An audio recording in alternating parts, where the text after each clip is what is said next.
Okay. तो आज का क्या टॉपिक है? आज का रेवलेशन 14, चौथा। राइट? रेवलेशन 14 है और बहुत ही आराम से जाने का है। थोड़ा बड़ा चैप्टर है और इसमें समझना है, बहुत सी चीजें हैं इसमें समझने के लिए है। ठीक है, तो सब लोग ध्यान देंगे अच्छी तरह से ताकि हम लोग समझे। पिता परमेश्वर, ये रेवलेशन 14 जो थोड़ा समझने की बातें है, पैरेंथेटिकल एक दृष्टांत में दिया हुआ चैप्टर है। हम लोग प्रार्थना करते हैं कि हम लोग को अपने वचन के द्वारा इसकी अगुवाई करें पिता। धन्यवाद करते हैं हम लोग यीशु मसीह के नाम से मांगते हैं। ठीक है। हमें अपना निकालेंगे अब।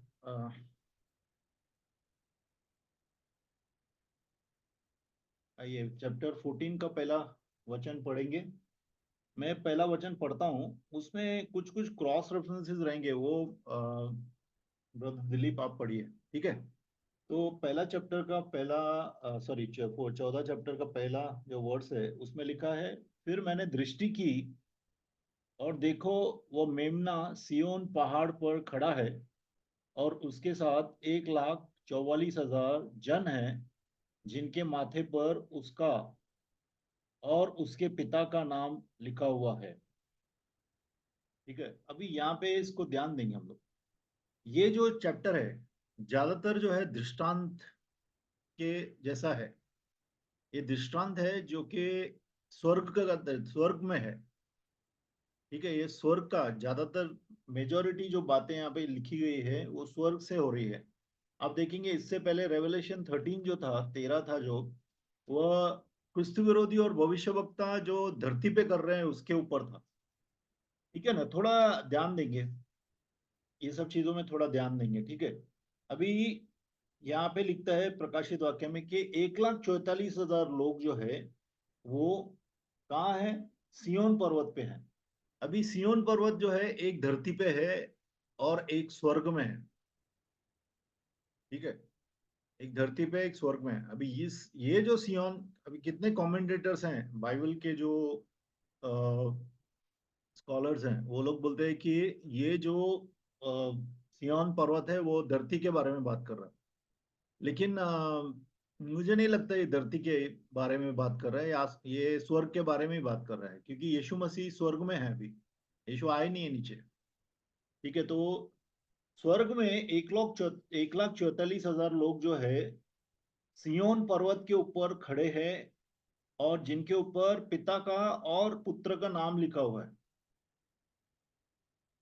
ठीक है, यहाँ पे पुत्र का नाम भी लिखा है, बट इंग्लिश में लिखा है his father's name written in their foreheads. उससे पिता का नाम लिखा हुआ है। ठीक है, अभी कुछ चीजें हम लोग समझने की कोशिश करेंगे। देखो, 1,44,000 लोग जो है, आपने देखा रहेगा कि इससे पहले अपन ने पढ़ा था, तो आई थिंक 12वें चैप्टर में, कि एक स्त्री है, उसका जो बालक पैदा हुआ, और मैंने आपको बताया था वो मेल चाइल्ड है।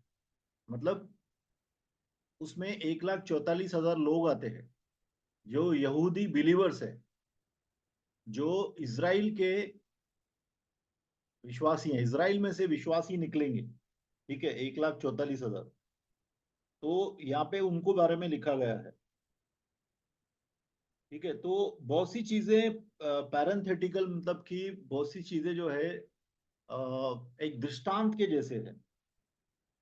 अभी अगर आप देखेंगे 14, 6 और 7 में।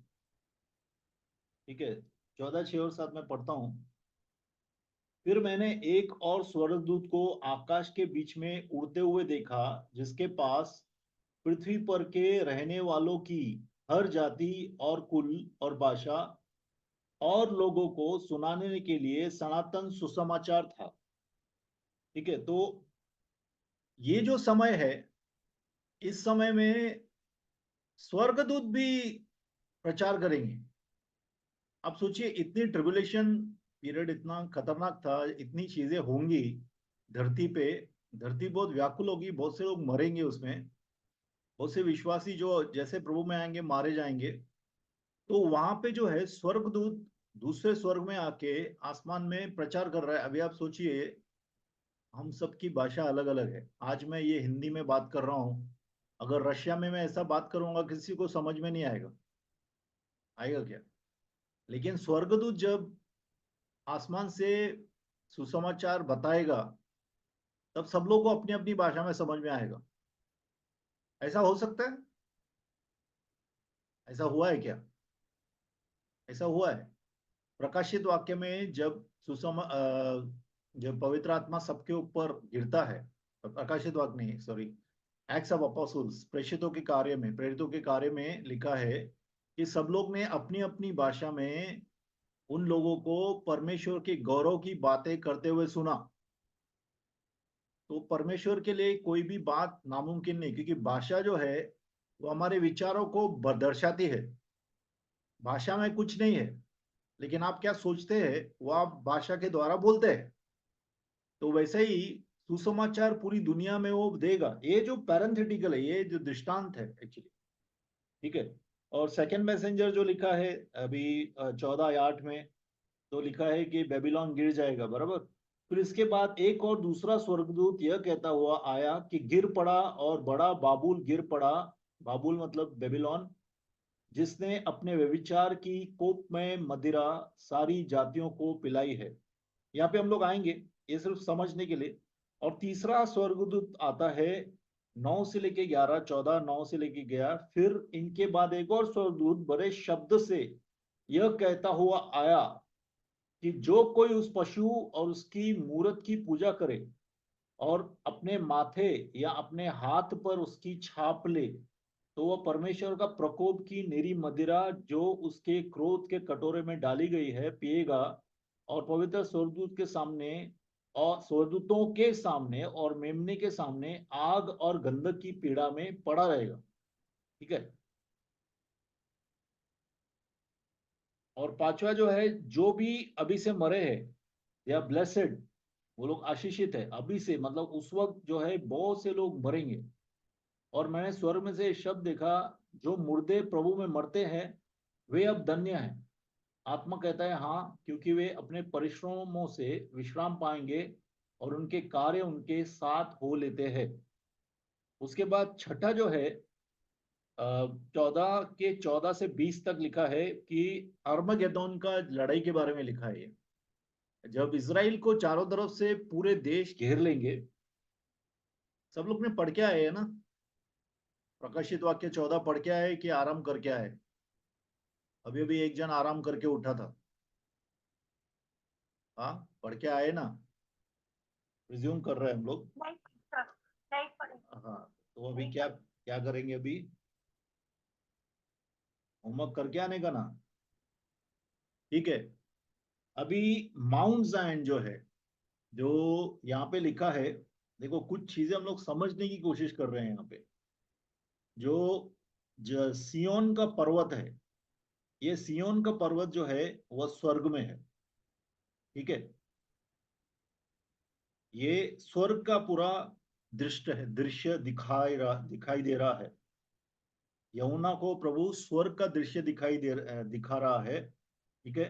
तो पहले 14 के पहले वचन में जो है ये स्वर्ग में है। और यहाँ पे जो है मेल चाइल्ड, मतलब कि 1,44,000 जो सीधे देखो, उसको परमेश्वर ने उठा लिया। 12:5 में हम लोग ने देखा कि स्त्री का जो पुत्र पैदा हुआ था, उसको परमेश्वर ने अपने पास उठा लिया, मतलब वो लोग का रैप्चर हुआ।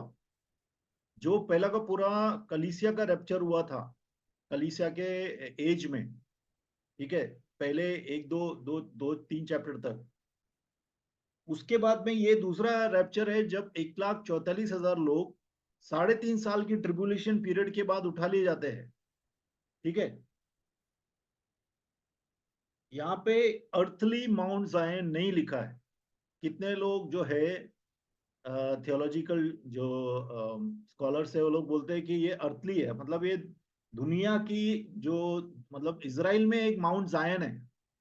आप जाके आज भी देख सकते हैं, इसराइल में एक सियोन पहाड़ है। ये उस सियोन पहाड़ की बात नहीं कर रहे, क्योंकि यीशु मसीह अभी कहाँ पे है? स्वर्ग में है।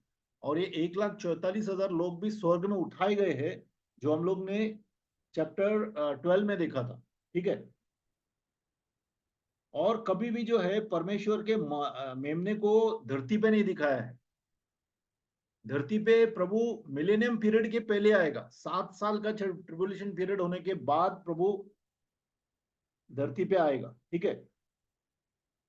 और जितने भी रैप्चर्ड लोग हैं, जो भी, देखो हम लोग सब लोग का रैप्चर होगा, सब लोग का रैप्चर होगा कि नहीं?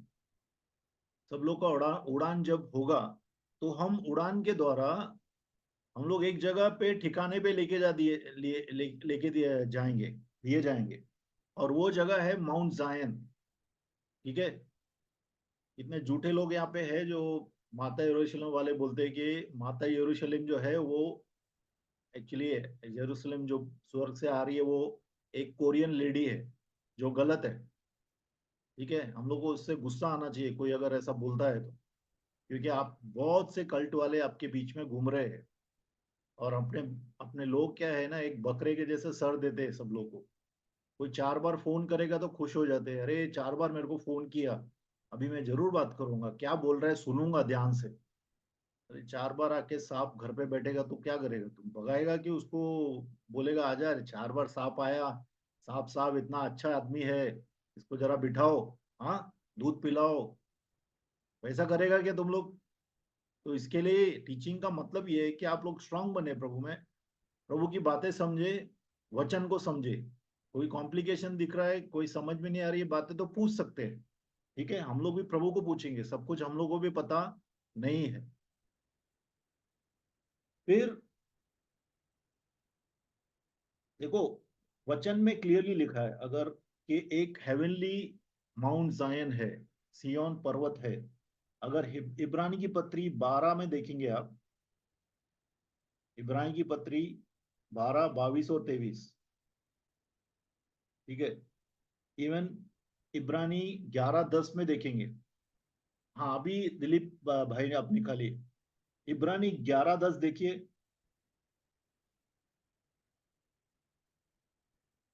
ये 11 का कितना बोले पास्टर? 10, 10।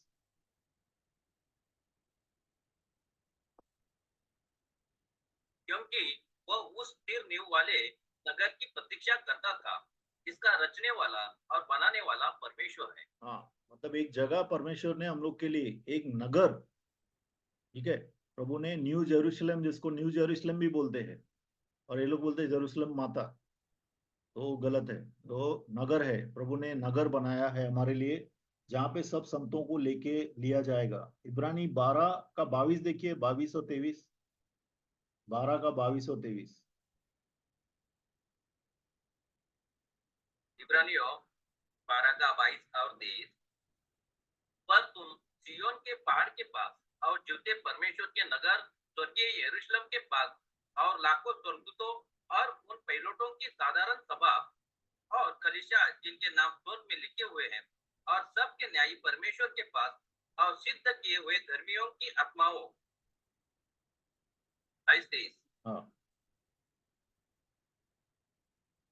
इतना ही होगा। हो गया।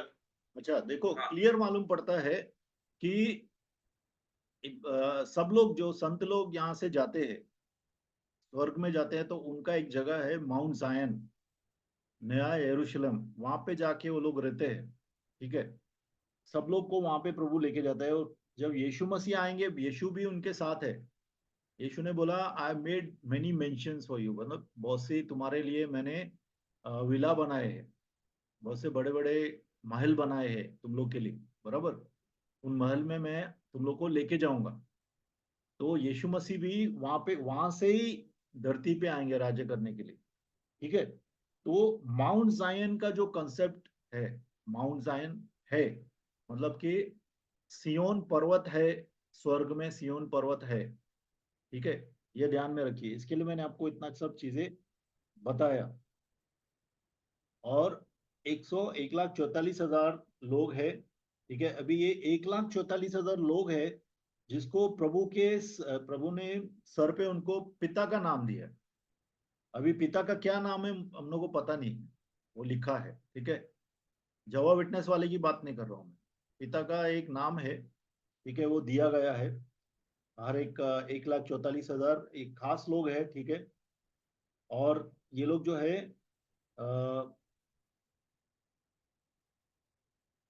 ये लोग के हाथ में दूसरा भी पढ़ लूंगा मैं, ताकि अपने को समझ में आए ये लोग क्या कर रहे हैं स्वर्ग में। और स्वर्ग में से मुझे एक ऐसा शब्द सुनाई दिया, जो जल की बहुत धाराओं और बड़े गर्जन का सा शब्द था। और जो शब्द मैंने सुना वह ऐसा था, मानो वीणा बजाने वाले वीणा बजाते हों, ठीक है। और वे सिंहासन के, तीसरा पढ़ रहा हूं, और वे सिंहासन के सामने और चारों प्राणियों और प्राचीनों के सामने मानो यह नया गीत गा रहे थे। और उन 1,44,000 जनों को छोड़ जो पृथ्वी पर से मोल लिए गए थे, कोई वह गीत न सीख सकता था। अभी देखो, बहुत से गीत पर मैं आपको पता है कि कितना ही जगह पे एक खास एक्सपीरियंस के बाद, आजमूदे के बाद, कोई नया गीत कितने परमेश्वर के लोगों को मिला था, मालूम है क्या आप लोग?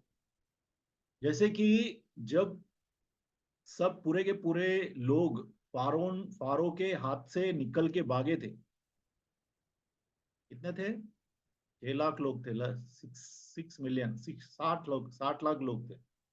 वो लोग जब बाहर निकले थे, और जब फारोन का पूरा आर्मी, फारो का पूरा आर्मी जो था, पूरा का पूरा सेना, और लाल समुंदर में डूब के मर गया, और ये लोग समुंदर के बाहर से सूखी जमीन से चल के हुए परमेश्वर के वचन के द्वारा आ गए, तो सब लोग ने मिलके एक गाना गाया था,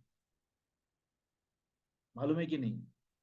मरियम ने गाना गाया था, मूसा ने गाना गाया था। तो एक परमेश्वर कितने बार एक खास आजमूदे से आप जाते हैं जब भी, तो एक गाना देता है। एक थोड़ा ध्यान में दो, ये सिर्फ ऐसे ही बात लिखा हुआ नहीं, एक नया गाना परमेश्वर दिया वो लोग को, बराबर। भजन संहिता में लिखा है कि मुझे परमेश्वर नया गाना दिल में देता है, बराबर। एक नया गाना परमेश्वर मेरे दिल में देता है। अभी एक पास्टर है, मैं नाम नहीं बताता हूँ, वो पास्टर जब कोविड से वापस आया, कोविड में से निकल के बाहर आया, मर मरने वाला था, वो बच गया, प्रभु ने उसको बचाया। उसके बाद में एक नया गाना उसने लिखा, ठीक है। और अगर डेबोरा, सब लोग मालूम है डेबोरा? नाम लिखते हैं आप लोग, पास्टर को बोलते हैं डेबोरा नाम रखो मेरे बेटी का। अरे लेकिन डेबोरा क्या है? डेबोरा ने क्या किया? वो पढ़ेगा कौन, हम लोग कि तुम लोग? कौन पढ़ेगा? हम लोग पढ़ेंगे, तुम लोग पढ़ेंगे, हम लोग सब पढ़ेंगे। सिर्फ नाम रखने से, एक नाम मेरा बेटी का रख दे, ये नाम मेरा बेटे का रख दे, सैम्यूल नाम रखा, डेबोरा नाम रखा, लेकिन सैम्यूल का मतलब क्या है? बाइबल में क्या लिखा है उसके बारे में? डेबोरा के बारे में क्या लिखा है? भाई डेबोरा और बारक दोनों मिलके जाइल करके जो ये है, राजा के ऊपर ये लोग ये करते हैं, फतह हासिल करते हैं, उसके बाद में वो लोग गाना गाते हैं।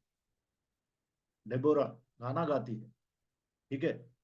तो परमेश्वर एक एक्सपीरियंस मिलने के बाद, एक खास एक्सपीरियंस आपके जीवन में जब भी होता है, आपकी जीत होती है, तो एक गाना आपके मुंह से, आपके दिल में से फूट के निकलता है। अभी साम्स जो है, साम का मतलब क्या है?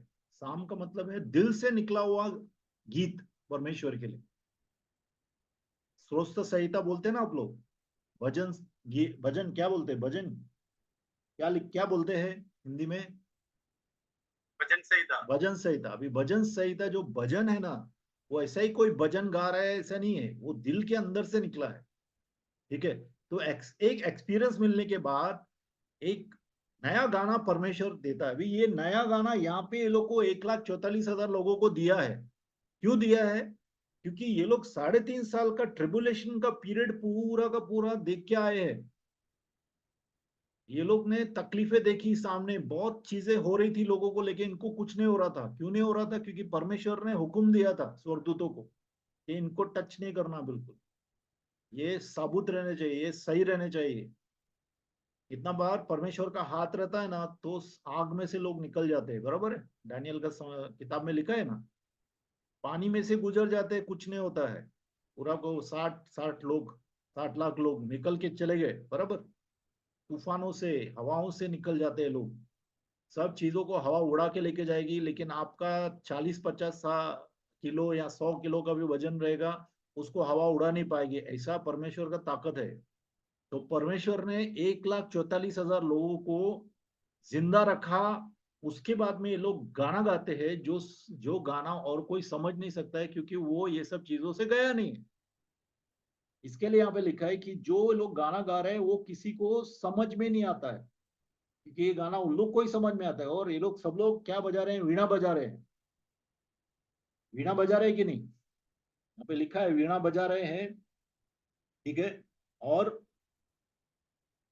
इतना ही चर्चिस में आपको शायद, हम लोग को, आप लोग शायद पता नहीं होगा, पास्टर साजी को पता है, कितने ही चर्चेज में बोलते हैं संगीत नहीं करने का, इंस्ट्रूमेंट नहीं बजाने का। सिर्फ कितने लोग, कितने जगह पे बोलेंगे सॉन्ग्स भी नहीं गाने का। लेकिन परमेश्वर का स्वर्ग तो पूरा इससे ही भरा हुआ है। लोग गाना गा रहे हैं परमेश्वर की स्तुति में। हाँ, Holi Holi Holi Lord God Almighty, बराबर। वो, और वीणा बजाना, अभी वीणा बजाना अभी देखो कितने लोग, अपने लोग जो है, हम लोग सीखना चाहिए इंस्ट्रूमेंट बजाना। ठीक है, इंस्ट्रूमेंट बजाना सीखना चाहिए, अपन वर्शिप करना चाहिए, बजा के वर्शिप करना चाहिए अपने घरों में, कलीसिया में। पहले भी बता चुके हैं हम लोग। ठीक है। तो इट्स, ये कौन सा गाना गा रहे हैं उसका थीम यहाँ पे दिया हुआ नहीं है। ठीक है। अभी आगे जाएंगे। 14 का 4 देखेंगे। 3 तक अपन आ गए थे। 14 का 4 पढ़ता हूँ।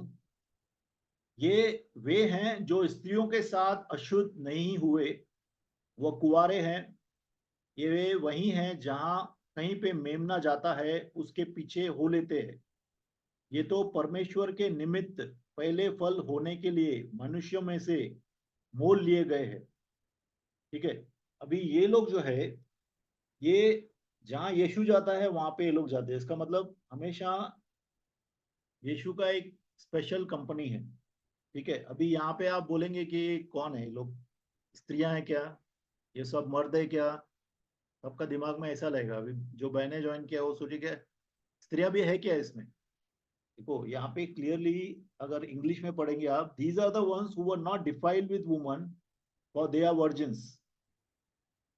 अभी वर्जिन जो बोलते हैं ना, यहाँ पे तो कुआरा लिखा है, कुआरियों के लिए बोलते हैं। तो इसका मतलब है यहाँ पे मेल और फीमेल दोनों किस्म के है। यहाँ पे लड़के भी हैं और यहाँ पे लड़कियां भी हैं। ठीक है। और ये वैसे लोग हैं जिन्होंने, जो प्योर है, प्योर मतलब जिन्होंने शादी नहीं किया है, जो डिफाइल नहीं हुआ है। ऐसा परमेश्वर को शादी करके डिफाइल होता है ऐसा नहीं बोल रहा हूं मैं। लेकिन यहाँ पे खास परमेश्वर ने इनको अलग किया है। अभी कुछ कलीसियाएं हैं, नाम नहीं बताता हूँ। वो कलीसियाओं में बोलते हैं 1,44,000 हम लोग हैं, क्योंकि अपने पास्टर लोग शादी नहीं करते हैं। यहाँ पे क्लियरली लिखा है वो यहूदी लोग हैं। वो लोग यहूदी है क्या? जो कलीसिया बोल रही है वो यहूदी है? नहीं है। ऐसे ही कुछ भी, ऐसा अपन खुद खुद के ऊपर कुछ भी नहीं बोल सकते हैं। तो ये जो है यहूदी बिलीवर्स हैं, यहूदी मसीह हैं, जो 1,44,000 का नंबर है, और इसराइल के ट्राइब से आए हैं। इसराइल के गोत्रों से आए हैं, 12 गोत्रों से आए हैं, डान डान को छोड़ के। डान करके जो गोत्र है उसमें से नहीं आए, बाकी सब लोग से आए हैं। ठीक है। और ये लोग ने जो है, ये लोग ने शादी नहीं किया। ये लोग वर्जिन है, कुआरे हैं। कुआरे हैं, कुआरियां हैं। ठीक है। दोनों मिक्स है, लेकिन कितना नंबर है वो अपने को मालूम नहीं है। और ये जहां जहां यीशु जाते हैं वहां वहां ये लोग जाते हैं। ठीक है। ये रैप्चर के बाद का पहला फ्रूट है।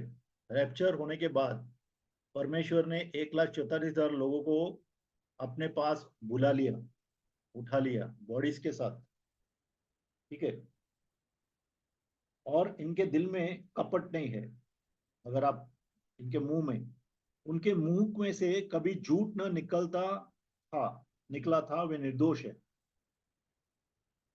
अब दिल और मुंह का कनेक्शन बहुत ही गहरा है, मालूम है आपको। जो दिल में चलता है वो मुंह पे आता है। जो लोग बहुत गालियां दे रहे हैं उनका दिल में भी गालियां चल रही है। जो लोग बहुत स्वार्थ का, खुद का स्वार्थ के बारे में बात करते हैं, तो उनका दिल में भी मैं ही चल रहा है, मैं मेरा वही चल रहा है। प्रार्थना भी करेंगे तो मैं मेरा ही होता है, और प्रार्थना दूर जाता ही नहीं है। दूसरे के लिए प्रार्थना कर ही नहीं पाते हैं, क्यों? क्योंकि मैं मेरा ही चल रहा है। लेकिन यहाँ पे जो है, ऐसे लोग हैं जिनके मुंह के अंदर कोई कपट नहीं है, कोई झूठ नहीं है, डिसीट नहीं है, फसावा नहीं है। यहाँ पे लिखा है डिसीट, डिसीट मतलब छलावा नहीं है, वो प्योर है, ठीक है ना। अगर प्योर दिल के होगा तो मुंह से भी प्योर बात निकलेगा। अगर मुंह से खराब बात निकलता है लेकिन मन से मैं तो बहुत शुद्ध हूँ, मुंह मेरा खराब है, ऐसा नहीं होता है। क्योंकि वचन क्या बोलता है, जो जो दिल में जब से ज्यादा भरा हुआ रहता है वही मुख से निकलता है। तो इसके लिए परमेश्वर का वचन यहाँ पे लिखता है, उनके मुखों के अंदर, उनके मुंह से कभी झूठ ना निकला था, वे निर्दोष हैं। आपको पता है, हम लोग को पता है कि हमारे विचार भी परमेश्वर जांचता है। हम लोग सोचते हैं कि हम लोग कोई पाप किया तो हम लोग पापी है, लेकिन अगर हम लोग विचार में भी पाप कर रहे हैं तो भी हम पापी है, क्योंकि परमेश्वर हमारे विचार जानता है। इसके लिए अपने विचारों को भी शुद्ध रखो। ऐसे विचार जब भी आ रहे, कोई भी ऐसी चीजें, लालच का, सेल्फिशनेस का, देखो कभी कभी हम लोग क्या करते हैं, दारू पीने का विचार आया, व्यभिचार का विचार आया, या गाली का विचार आया, उसको ही बहुत बड़ा मानते हैं। लेकिन सेल्फिशनेस नहीं है क्या? गलत विचार नहीं है। हवा और आदम का जब झगड़ा हुआ, मतलब झगड़ा नहीं हुआ, हवा और आदम जब गिरे थे तो पहला पहला बात वो लोग का क्या आया था, उनका दिल में सेल्फिशनेस आया। क्या सेल्फिशनेस? ये औरत ने मुझे कराया तभी मैंने किया, और वो बोलती है सांप ने मुझे कराया तभी मैंने किया। जजमेंट के दिन में या पुलिस किसी को पकड़ती है ना, तो एक दूसरे को ब्लेम करना चालू करते हैं, तेरे कारण मैं फंस गया, तेरे कारण मैं फंस गई। अभी नरक में कितने लोग बैठे हैं, यही बातें कर रहे हैं। आराम से नहीं बैठे, आज हम लोग बहुत आराम से बैठे, वहां पे बहुत तकलीफ है। अभी आगे वही हम लोग देखने वाले हैं कि कितनी ज्यादा तकलीफ है। अभी छठे वचन में, फिर मैंने एक और स्वर्गदूत को आकाश के बीच में से उड़ते हुए देखा, जिसके पास पृथ्वी पर रहने वाले की हर एक जाति और कुल और भाषा को लोगों को सुनाने के लिए सनातन सुसमाचार था। अभी ये सनातन सुसमाचार जो है, हमेशा का सुसमाचार है। सुसमाचार बदली नहीं होता है। पहली सदी में जो सुसमाचार था और आज जो सुसमाचार है, सुसमाचार बदली नहीं हुआ है, लेकिन शैतान ने उसको गलत कर दिया। आज सुसमाचार का मतलब है आशीष, सुसमाचार का मतलब है चंगाई, सुसमाचार का मतलब है कि परमेश्वर ने मुझे बहुत पैसा दिया, अच्छा वाइफ दिया, अच्छा हस्बैंड दिया, बड़ा डिग्रीज दिया, डॉक्टर से शादी कराया, प्रेज द लॉर्ड, हालेलुया। अरे मैं ऐसा ऐसा क्या सुनता हूं ना, अभी क्या बोलूं मैं आपको। देखो कितना कितना आशीष दिया पर प्रभु ने हम लोग को। आशीष ये है कि आशीष अंदर है, आपका मन में शांति है, आपका मन में खुशी है, ठीक है। ये आपको आशीष है। आप सच बोलते हैं हमेशा। सच्चा आदमी जो है ना, उसके अंदर उसका विवेक शुद्ध रहता है, क्लियर रहता है। उनके विवेक का अंदर, विवेक जो है ना, उसके अंदर से लाइट आती है, ठीक है। कोई भी हो, मैं भी हूं, अगर मैं झूठ बोलता हूँ, कुछ चीजों में मैं झूठ बोलता हूँ, उस वो एक्चुअली डार्क है, डार्कनेस है, वो नहीं रहना चाहिए, ठीक है, वो नहीं रहना चाहिए। तो परमेश्वर का जो लाइट है ना, वो हमारे अंदर है। इसके लिए परमेश्वर का वचन क्या बोलता है, यीशु बोलते हैं कि परमेश्वर का राज्य इधर उधर खोजने से नहीं है। परमेश्वर का राज्य तेरे अंदर है। परमेश्वर का राज्य, परमेश्वर खुद है। जब परमेश्वर खुद हमारे अंदर रहते हैं, हम लोग शुद्ध रहते हैं। इसके लिए यहाँ पे लिखा है कि उनके मुखों में कोई भी झूठ नहीं था, फंसाने वाला चीजें नहीं थी, दुष्टता नहीं थी। ठीक है। और यहाँ पे बोलते हैं एवरलास्टिंग गॉस्पल